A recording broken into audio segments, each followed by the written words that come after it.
మీ ఊరి పేరు ఏం పేరమ్మా? మా ఊరు గన్నరగొయ్యి. రేషన్ బియ్యము అవి ఇక్కడికి వెళ్ళి తెచ్చుకుంటారు మీరు? మీరు వచ్చిన ఘాట్ కావాలి. చాలా కష్టం అయితే. ఫ్రెండ్స్ ఇంకా మా వాళ్ళకి కాదండి, బాగా అలసిపోయాము. తువ్విన తర్వాత గడ్డినైతే అమ్మ ఇది అడవి దొండకాయ లేదంటే ఉడిచిందా? అడవి దొండకూర.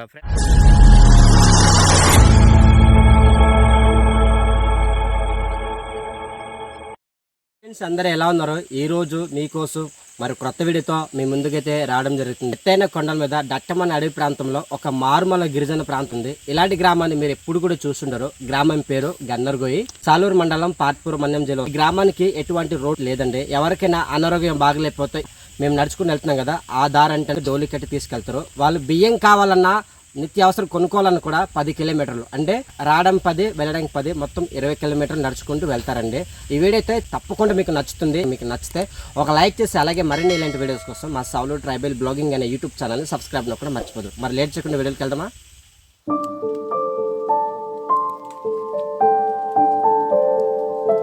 ఫ్రెండ్స్ మనమే వెళ్తున్న దారిలో అయితే ఇక్కడైతే అమ్మ వాళ్ళు అనేది ఏదో కూర అయితే వేరుతున్నారండి. ఒకసారి అమ్మ వాళ్ళతో మాట్లాడదాం. అమ్మా ఏంటి అది? దొండకూర. అడవి దొండకాయ లేదంటే ఉడిచిందా? అడవి దొండకూర. ముద్రది ఏరకూడదు, ఇట్లా లేతది మాత్రమే ఏరుకొని వండుకొని తినాలండి.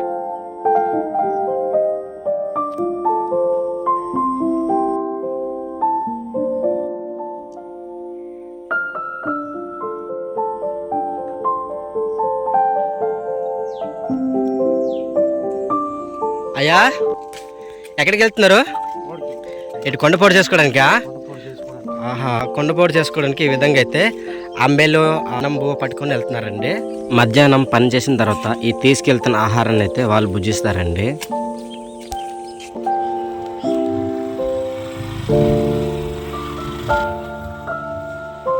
వీటి అయితే పులేరు చిమ్మలు అంటారు, మా భాషలో అయితే ముయ్యరక అంటామండి. చిరు నవ్వించే మా గిరిజనులు పండించిన అడవి పోడులో ఒక సామ పంట అయితే మనకు కనబడుతుంది. జూన్ జూలై వస్తే చాలండి, మా గిరిజనులు అయితే ఎక్కువగా అయితే ఇలాంటి అడవి కొండ పూలు అయితే ఎక్కువగా అయితే పనిచేస్తూ అయితే మనకు కనబడతారు. చూడండి, పచ్చని కొండల మధ్య అయితే అక్కడైతే చాలా పచ్చగా కనబడుతున్న సోల్ పంట కానీ సామ పంట కానీ చాలా మంచిగా అయితే కనబడుతుంది లొకేషన్ కూడా.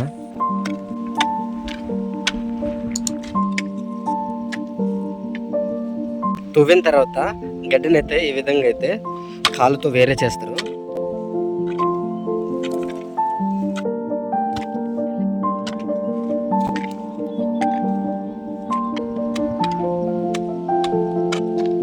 కొండపోడు అంటే చాలా పెద్దది. ఆ పైన అయితే చూడండి చాలా దిగుడుగా ఉందండి. రాగులు అక్కడైతే చల్లారు. ఆ తర్వాత పక్కన కనబడుతుంది పచ్చగా గడ్డి, అక్కడైతే సామాండే. ఈ రాళ్ళు ఇరుక్కు కొండలో ఎలా పశువులతో దున్నుకున్నారో ఒకసారి చూడండి. ఫ్రెండ్స్ చూసారా, కళ్ళు చాలట్లేదండి చూడడానికి. మీకు అక్కడ ఒక గ్రామం ఉంది, చూపిస్తాను చూడండి. చూసారా, అక్కడ ఒక చిన్న పల్లెటూరు గ్రామం ఉంది కొండ మీద అయితే. అసలు ఆ చక్కని వాతావరణం, చిన్న చిన్న పల్లెటూర్లు చూడండి ఎలా ఉన్నాయి. ఈ అన్న అయితే చూడండి కర్రలు అయితే ఈ విధంగా అయితే అడవిలో నుంచి తీసుకొచ్చారు.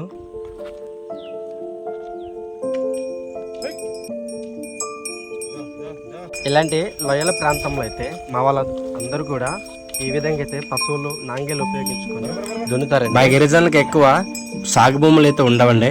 ఇలాంటి కొండపోడులో క్లీన్ చేసి ఈ విధంగా అయితే పశువులతో నాంగేలు ఉపయోగించుకొని దున్నుకొని అక్కడైతే మొక్కజొన్న వేసుకొని వాళ్ళ యొక్క జీవన విధానం అయితే గడుపుతారనమాట.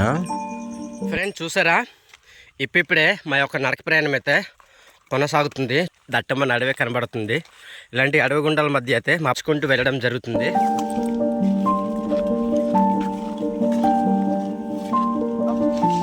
పైన పెద్ద కొండ కనబడుతుంది కదండి, ఆ కొండనైతే నిచ్చలగా ఉంటుంది. మనం పైకి వెళ్ళిపోవాలండి.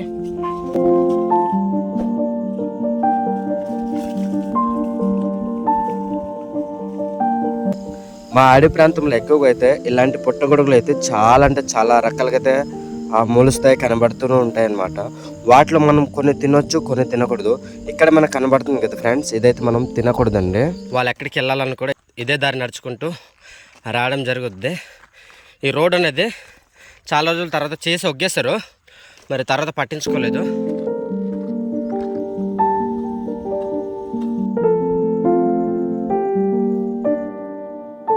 ఫ్రెండ్స్ ఇప్పుడైతే 1 కిలోమీటర్ అంతా నడిచాము. 2-3 కొండలు ఎక్కాలి పైకి. కిలోమీటర్ నడిచాం కదా కిలోమీటర్ 2 కిలోమీటర్ల దగ్గర. సారీ ఫ్రెండ్స్, ఇంకా 2 కిలోమీటర్ అయితే నడిచాము. మా అన్నయ్య తెలుసు కదా, ఇస్మాయిల్ రవి, ఇద్దరం కూడా కలిసి వీడియో చేస్తుంటామండి. ఇంకా పెద్ద ఛానల్ ఏం కాదు, జస్ట్ చిన్నవే ఉంటాయి. ట్రైబల్ గురించి మాత్రం వీడియో చేస్తుంటాం ఎక్కువైతే. చూడండి, వారానికి 2-3 గిరిజన గ్రామాలు, అది కూడా కొండల మీద ఉన్నటువంటి మా గిరిజనుల యొక్క లైఫ్ స్టైల్ని అయితే మీకు చూపించడానికి ప్రయత్నం చేస్తూ ఉంటాము. అయితే కనుక ఒక లైక్ చేసి మీ సపోర్ట్ని అయితే మా వాడికి అలాగే నాకు కూడా ఇవ్వండి, అందిస్తారని కోరుకుంటున్నాం కదా. చూసారా ఎలాంటి అడవి ప్రాంతాల నుంచి మా ప్రయాణం కొనసాగుతుంది. ఎక్కడి నుంచి దారి ఉందో కూడా అసలు మాకైతే అర్థం కావట్లేదు ఫ్రెండ్స్. ఇలాంటి దారిలో ఎటు నుంచి ఏ పాము కుడుతో తెలియదు, ఎటు నుంచి ఏ పురుగు కుడుతో తెలియదు. అలాంటి ఫారెస్ట్ మధ్య నుంచి మా ప్రయాణం కొనసాగుతుంది. చాలా డేంజర్ అండి ఇలాంటి ప్లేస్లో నడడం కూడా. ఎందుకు నడాలంటే చాలా కష్టమే, సరిగ్గా దారి కూడా లేదనమాట. అసలు ఇలాంటి అడవి మధ్యలో ఇరుకుపోయామండి. ఎక్కడున్నామో కూడా అసలు మాకైతే అర్థం కావడం లేదు. చూసారా దారి అయితే ఎలా ఉంది, ఇలాగా పాము ఎలా తిరుగుతుందో చూసారా, అలాగుందనమాట. ఎక్కడే కూడా చాలా ఇబ్బందిగా ఉందండి. ఇంకా ఎక్కుతూనే ఉన్నాం, ఇంకా ఘాటికి తగులుతూనే ఉంది కదరనియా.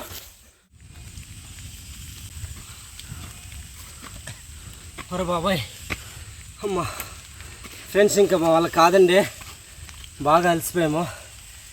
ఇంకా 2 కొండలు దాటి పైకి వెళ్ళాలి. వర్షం కూడా స్టార్ట్ అయిపోయింది, గొడుగులు కూడా తెచ్చుకోలేదు. మరి పెద్ద వర్షం వస్తే ఇంకా అంతే సంగతి.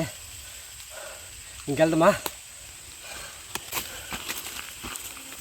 ఒరే ఇంకెంత ఉందిరా అనే, వచ్చావా? దోలు తిరిగిపోతుంది కదా, నవ్వులాడు కాదండి. వాళ్ళు ఈ దారి ఎలా నడుస్తారు ఏటో కానీ నాకేం అర్థం కావట్లేదు. నడవడం కాదు కానీ సీరియస్గా చెప్తున్నాను, చాలా చాలా కష్టం. మమ్మల్ని చూస్తే మీకు అర్థమైపోతుంది.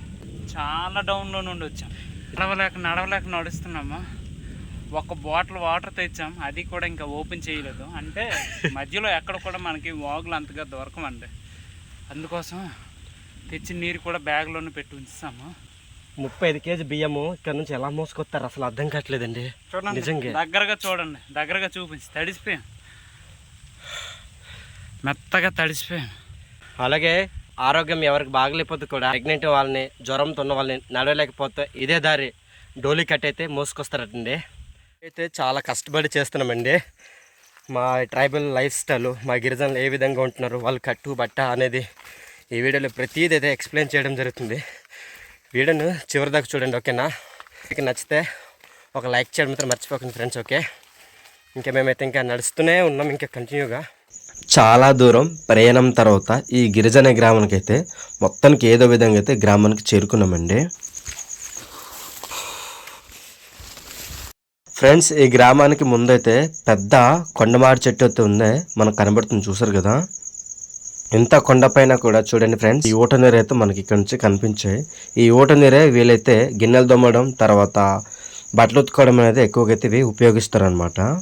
పైన అయితే నేల బావి కూడా ఉంది, అది కూడా చూసారు కదా, అక్కడ బావి ఉంది. బావిని కూడా సరే చూసేద్దాం.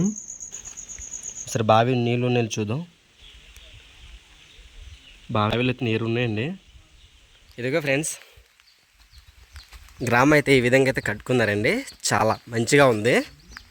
మొత్తం ఇటువైపు అయితే మట్టి గోడే ఉంది, కింద అయితే చెక్కల వాసలు ఉన్నాయండి, చూసారు కదా, పెంకిటిల్లే. ఇదిగో ఇటు కాస్త ఒక వీధి ఉందండి. ఇదంటే మరి పెద్ద వీధి కాదు, చిన్నదే. ఈ గడపలు అంటే చూస్తారా, ఎక్కువైతే రాళ్ళు కనబడుతున్నాయి. ఇగో చూసారు కదా ఫ్రెండ్స్, కింద అయితే ఎటువంటి పునాది కూడా లేదు. ఇలాగ ఒక రాట సపోర్ట్ చేసి ఈ విధంగా అయితే ఇల్లు నిర్మించారు. ఆల్రెడీ ఇక్కడైతే పొరలు పొరలు ఊడిపోతుంది కూడా వర్షానికి. మీకు అవతల కనబడుతుంది చూసారు కదా ఫ్రెండ్స్, ఇది కొండపోడు ఇక్కడ కనబడుతుంటుంది మీకు. ఇక్కడైతే అరటి చెట్లు ఉన్నాయండి. ఈ అరటి చెట్ల కిందకైతే కొయ్యలు చుట్టూరుగా అయితే ఈ విధంగా అయితే పాతుకున్నారు, మేకలేడు తినకుండా. లాస్ట్ వీధండి, ఇక్కడైతే ఎవ్వరు లేరు, కొండ పూలకి వెళ్ళిపోయారు. చూసారు కదా ఫ్రెండ్స్, వర్షం అయితే చిన్న చిన్న చినుకులు స్టార్ట్ అయిపోయాయి. అలాగే ఇక్కడైతే చూడండి, కోడి పిల్లల్ని అయితే రెక్కల కింద అయితే దాచుకుంది.